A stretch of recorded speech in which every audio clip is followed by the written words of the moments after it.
नहीं समझा जाता था उस समय। उनके तर्क वितर्क ज्ञान के आगे, उनकी भक्ति के आगे बनारस में जो तमाम तरह के आडंबरवादी लोग थे उनको झुकना पड़ा। और मुझे गर्व है कि अब से 600 साल पहले सतगुरु रविदास जी महाराज को पालकी में बिठा के पूरे बनारस का भ्रमण जो है कराया गया। उनको संत शिरोमणि की उपाधि जो है दी गई।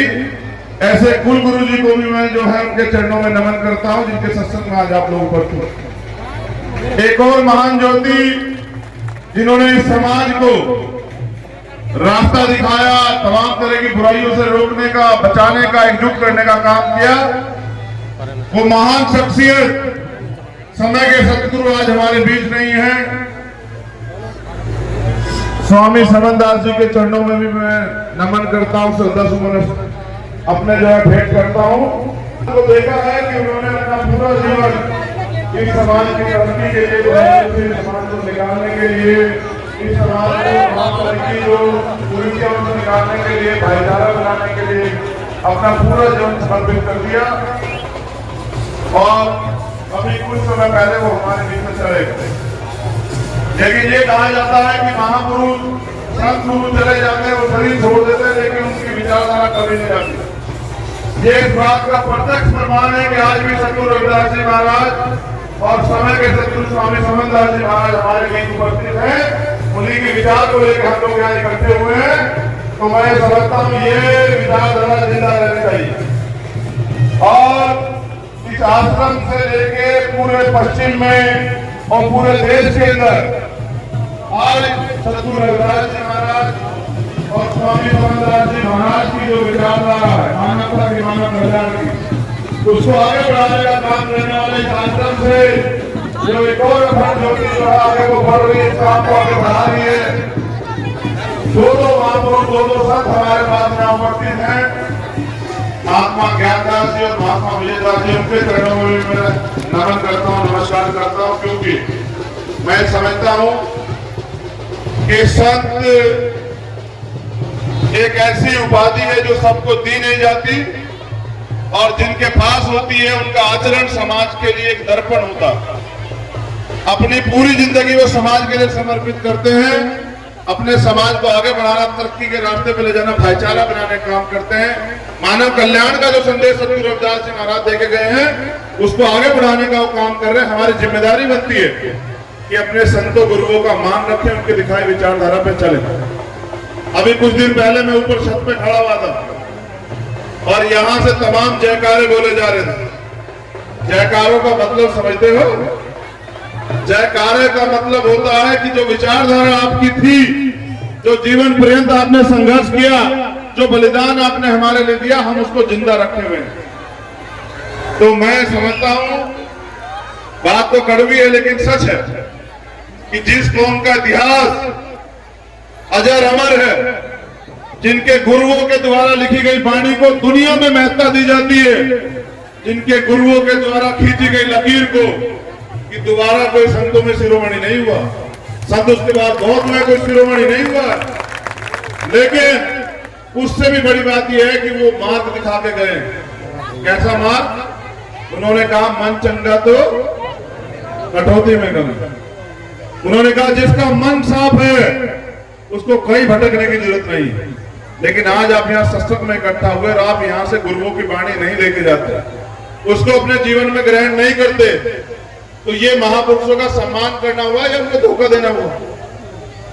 मैं तो अभी भी कह दूंगा, कड़वी बात है, मैंने तो बहुत सारे लोग बाहर देखे दारू पी के घूम रहे थे। ये कौन से गुरु ने बताया? हमारे बताओ। अरे हमारे महापुरुषों ने जीवन बलिदान कर दिए, समाज बुराइयां छोड़े। क्यों नहीं छोड़ना चाहते? क्यों तमाम तरह से बेइज्जत होने के लिए दूसरों की जगह मंदिरों में पता नहीं कहां का परेशान ना होते हुए, जब आप पे इतने बड़े बड़े आश्रम हैं, आप पे गुरु घर है, विचारधारा, फिर क्यों परेशान होते हो? अपने संतों गुरुओं महापुरुषों के दिखाए रास्ते पे चलिए। और आज एक और बड़ा दिन भी है, यहाँ सत्संग तो है, यहाँ खुशी का भी दिन है, लेकिन मेरे लिए बड़े गम का भी दिन है। और अगर मैं अपने गम पे आपसे बात ना करूं, अपने जख्म आपको ना दिखाऊं, अपना दुख आपसे ना बताऊं, तो बताऊंगा किससे? मैं तो इसी कुल में पैदा हुआ, मैंने तो सांस आपके बीच लेना सीखा, लड़ना आपके बीच सीखा, बड़ा मैं आपके बीच हुआ, तो आपसे ही कहनी पड़ेगी। गुरुजी से इजाजत चाहता हूं कि गुरुजी आज एक और रहबर हुए, एक रहबर हुए बाबू जगजीवन राम जी, जिन्होंने अपना पूरा जिंदगी जो है इस समाज की तरक्की में लगा दी। जिस डिपार्टमेंट में मंत्री रहे वो, एक तो रिकॉर्ड उनके नाम है कि वो जिस भी डिपार्टमेंट में मंत्री रहे वो मंत्रालय फला फूला है, और जितनी नौकरियां उन्होंने दी होंगी दलित समाज के लोगों को इतनी नौकरियां किसने दी नहीं है आज तक। और मुझे भी नहीं पता इतिहास में कोई ऐसा होगा कि उनके कार्य को आगे बढ़ा। तो रहबर हुए हमारे पास जिनको नायक कहा जाता है, मान्यवर साहब श्री काशीराम। हमारी बात समझो। कल उनका परिनिर्वाण दिवस है, कल वो हमारे बीच से चले गए 9 तारीख को, ये बताया जाता है, लेकिन सच ये है कि 8 तारीख को हमारे बीच से चले गए। 8 अक्टूबर 2006 को हमारे बीच से चले गए थे। उनका भी वो जो रहबर जिन्होंने अपना सारी जिंदगी समाज के नाम कुर्बान कर दी, एक सिंगल पैसा आपसे लेके नहीं गए। उनके मन में भी कुछ सपने थे, बाबा साहब अम्बेडकर का सपना पूरा करना, इस समाज को तरक्की पे रास्ते पे लेके जाना और समाज का राज स्थापित करना, बहुजन समाज का, उनका सपना भी अधूरा है। अगर हम उनके सपनों के लिए नहीं लड़ते हैं, जैसे वो कहा करते थे कि मुर्दा लोग मिशन नहीं चलाते और जिंदा लोग रुकने नहीं देते, उनका मिशन भी रुक गया है, उनकी जो सपना था वो भी चकनाचूर हो गया है। आप लोगों को इसके बारे में भी सोचना पड़ेगा, क्योंकि सतगुरु रविदास जी महाराज ये कहते हैं कि पराधीनता पाप है, जान ले और उम्मीद। पराधीनता पाप है, अपराध है गुलामी स्वीकार करना, गुलामी में जीना और गुलामी के रास्ते पे चलना अपराध है। आप एक बार 90% समाज के हालात तो देखो, गुलामी तो है। बताओ, इतनी 70 साल की आजादी और हजारों साल का इतिहास कुछ हिस्से में आया आपके? 10% लोग अगर आगे बढ़ गए तो 90% तो आज भी रोटी रोटी के लिए मोहताज है। तो हम लोग क्यों नहीं सोचते इस विषय में भी? और उन्होंने एक बात बहुत अच्छी कही, मुझे यहां दिख भी रही है। उन्होंने कहा सत्संगत मिल रही है माधु जैसे मधुमक्खी, कि समाज को ऐसे रहना चाहिए जैसे मधुमक्खी के छत्ते रहते हैं, जैसे मधुमक्खियां रहती है कि अगर एक कुत्ते को मारोगे डला तो वो भाग जाएगा चिल्लाता हुआ, लेकिन अगर एक मधुमक्खी के छत्ते में मारोगे डला तो वो सारे इकट्ठे होकर चिपट जाएंगे। इतनी आबादी है आपकी, इतनी ताकत है आपकी, अपनी इसको इकट्ठा भी कर लो, क्योंकि अगर ये इकट्ठा नहीं हुआ तो वो दिन दूर नहीं कि संविधान नहीं रहेगा, और संविधान नहीं रहेगा तो आपके पास कोई हक अधिकार नहीं रहेगा। आज हम यहाँ ये सत्संग में बैठे हैं, अच्छे कपड़े पहने बैठे हैं, अपने गुरुओं का सम्मान कर रहे हैं, गले में पटके पहने हुए हैं, अपने गुरु घर बने, ये सब अधिकार संविधान ने दिए हैं। उसको कौन बचाएगा? उसको भी आपको बचाना पड़ेगा। अगर आप ये सोच के रहते रहोगे कि भाई मुझे तो अपने परिवार के बारे में सोचना, तो इनकी तरफ भी देखो जिन्होंने समाज के लिए परिवार को छोड़ा है। ये जो तमाम यहाँ बैठे हुए इन महापुरुषों की तरफ भी देखो जिन्होंने समाज के लिए परिवार छोड़ दिया, खुद का जीवन समर्पित कर दिया। इनके भी सपने होंगे। ये भी आपसे कहते तरक्की कर जाओ, करोगे कैसे? अगर आज यहाँ सुन के घर जाके भूल जाओगे तो कैसे बदलेगा कुछ? जिस कौम जो कौम नहीं लड़ेगी उसका वजूद खत्म हो जाएगा।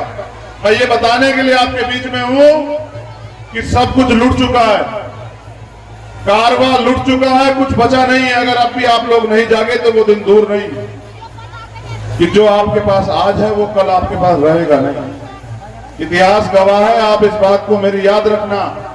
हमारे गुरुओं ने, महापुरुषों ने एक एक अधिकार के लिए लड़ाई लड़ी है। पीने के पानी का अधिकार भी आसानी से नहीं मिला है, कपड़े पहनने का, तन ढकने का अधिकार भी आसानी से नहीं मिला है।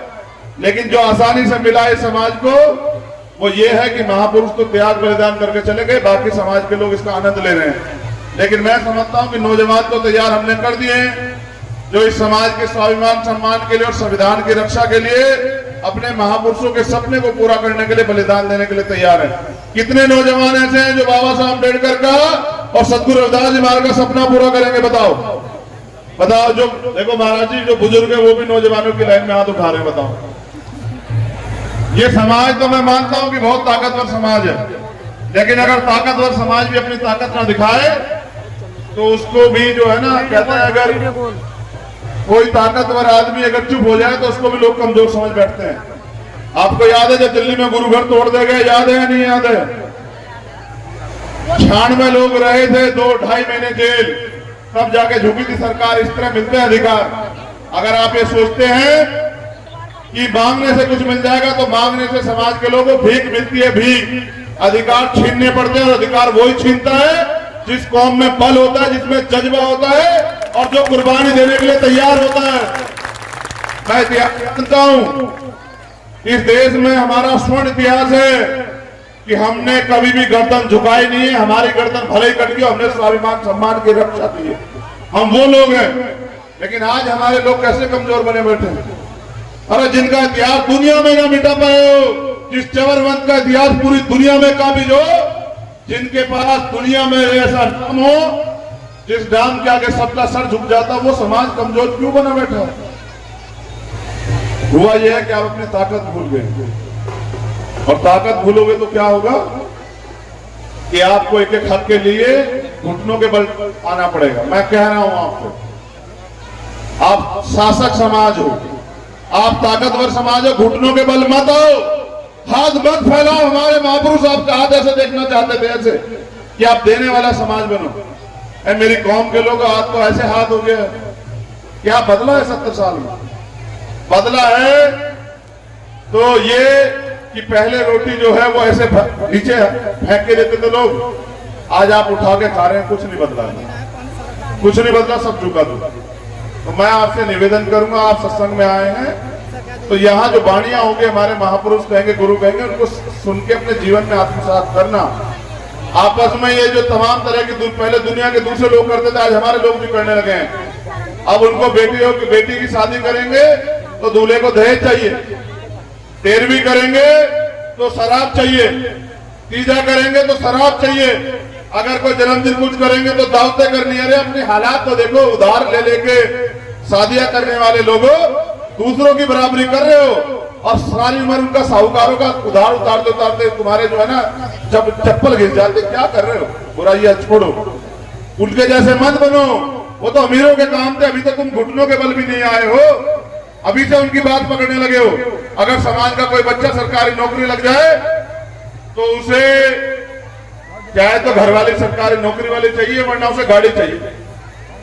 और गाड़ी कहां से लाएंगे लोग? अपनी जमीन बेच के या उधार लेके फिर उस उधार को उतारेंगे। मैं हाथ जोड़ रहा हूं, अरे एक बार अपने गुरुओं महापुरुषों को सुन के समझ तो जाओ, क्यों जो है ये बुराइयों में घुस रहे हो। महाराज जी, मैं एक जगह गया था, अभी 13वीं थी, उनके घर पे छत नहीं थी, ऐसे आए होंगे कम से कम 400-500 लोग। उसने उधार लेके 13वीं की है। अब वो उस उधार को सारी उम्र उतारेगा।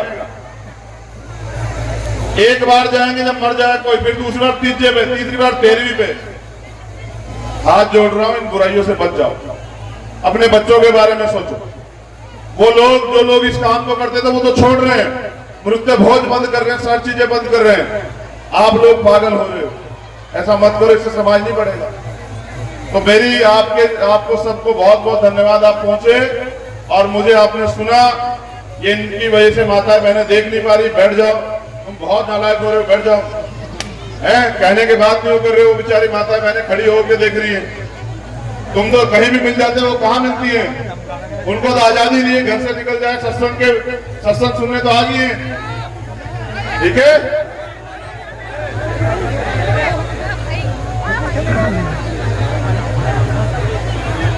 तो मेरा कहना आप लोगों से यह है अंतिम उसमें कि जब आप सत्संग में आए तो अपने महापुरुषों के वचनों को ग्रहण करके जाएं और उनका पालन करें।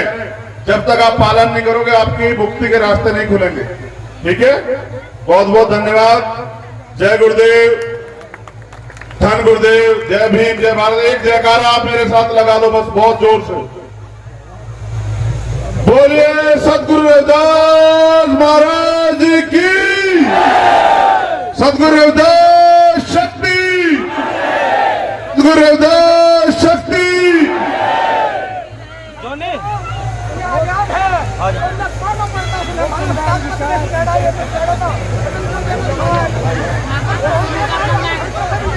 बहुत सुंदर विचार चंद्रशेखर आजाद भाई ने हमारे बीच में दिए हैं।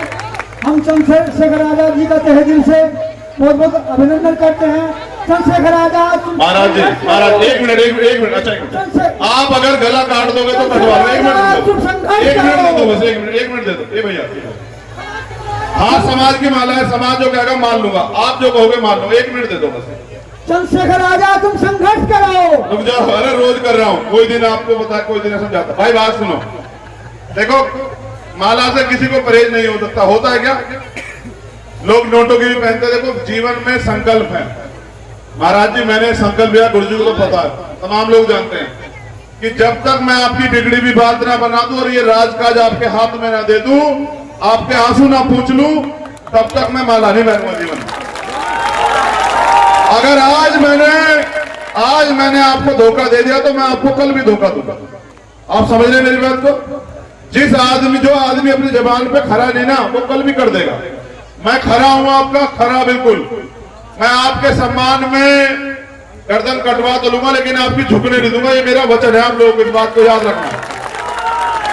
और एक गरीब का प्राइमरी स्कूल के हेडमास्टर का बेटा हूं, किसी अमीर व्यापारी का नहीं हूं, किसी पैसे वाले का नहीं, गरीबों के दर्द को जानता हूं। चंद्रशेखर आजाद जी ने बहुत अच्छा संदेश तो मैंने ये वादा किया था कि माला नहीं पहनूं। जिस दिन आपका राज आ जाएगा ना, हर एक घर में जाकर माला पहनूंगा। जब तक राज नहीं आता तब तक मुझे झूठा ना नहीं। अब महाराज जी आप अगर चाहो तो पहना। बाबू जगजीवन राम जी के मिशन को, काशी राम जी के मिशन को